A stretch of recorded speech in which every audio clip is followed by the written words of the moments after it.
Let's get right into it.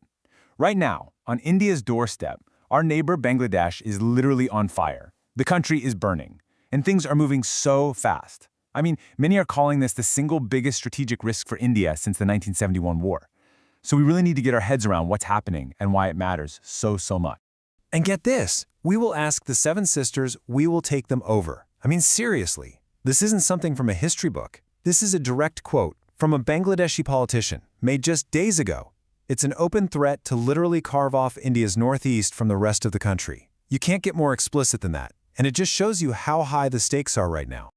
So, the big question is, how on earth did we get here? Well, here's how we're going to break it all down.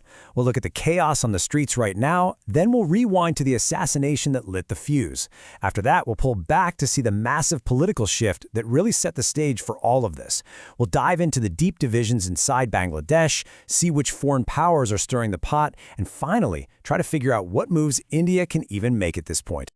All right, first up, Bangladesh is on the boil. For the past 48 hours, maybe even more, parts of the country have been in absolute flames.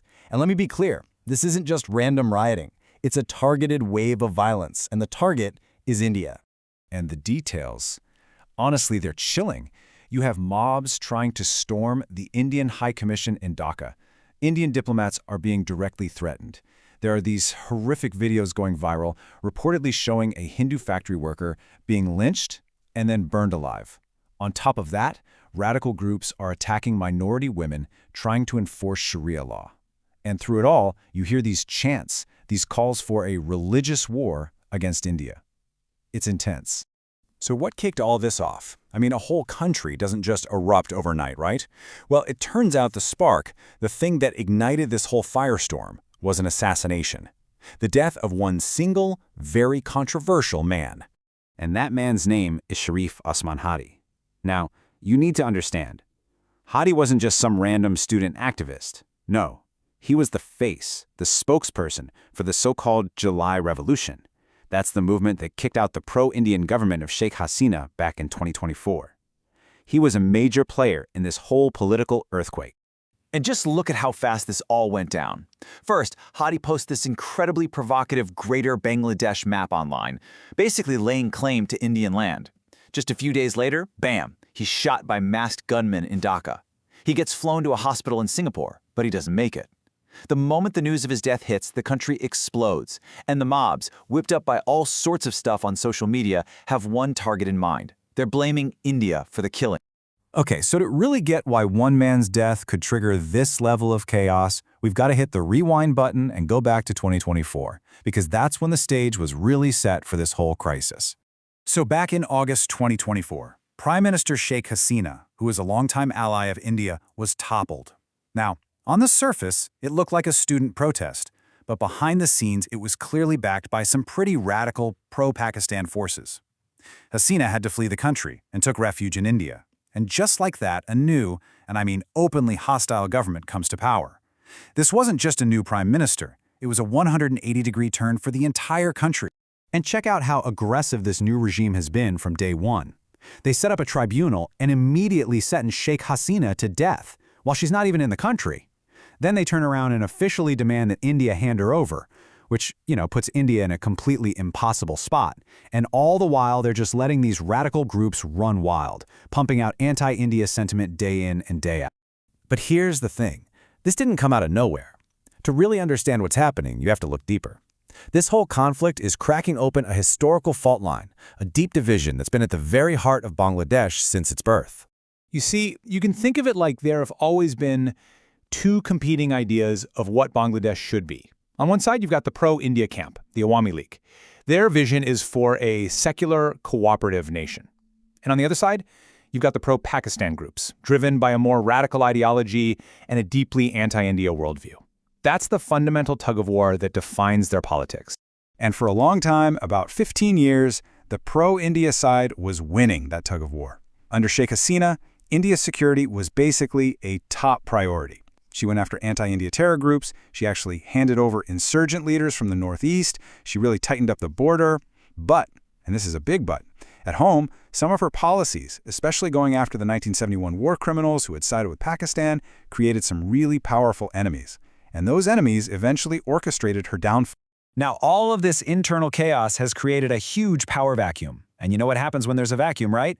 Other powers rush in to fill it. Suddenly, Bangladesh has become the new chessboard for a great game, with some major players making their moves. And first up on that list, Pakistan. The second Sheikh Hasina was out, Pakistan saw its chance. They've been aggressively cozying up to the new government, trying to regain the influence they lost way back in 1971. And they're not wasting any time. We're talking frequent visits from their top generals, joint military drills. There are reports that their intelligence agency, the ISI, is all over the place now. They've even opened a new direct sea route from Karachi to Chittagong to boost trade. And maybe the most worrying part? A cleric with known links to the terror group Lashkar-e-Taiba was just seen giving fiery anti-India speeches there. That's a huge red flag.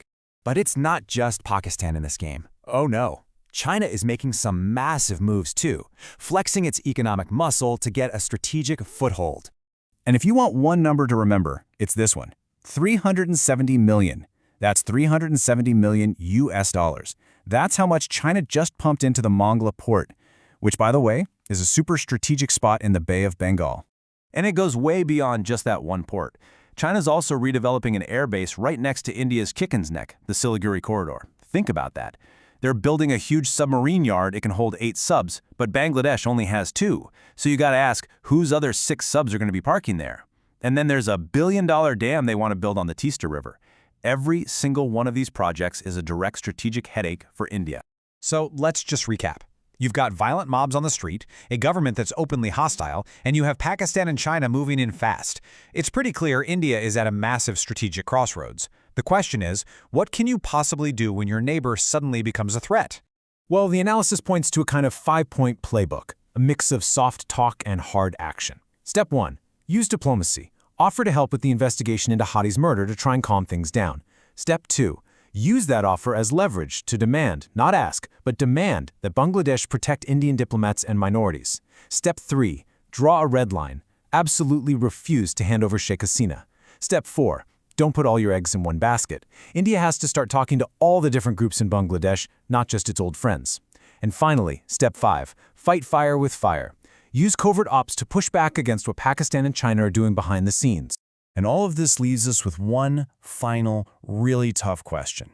For decades, a stable Bangladesh was a key to a stable region for India.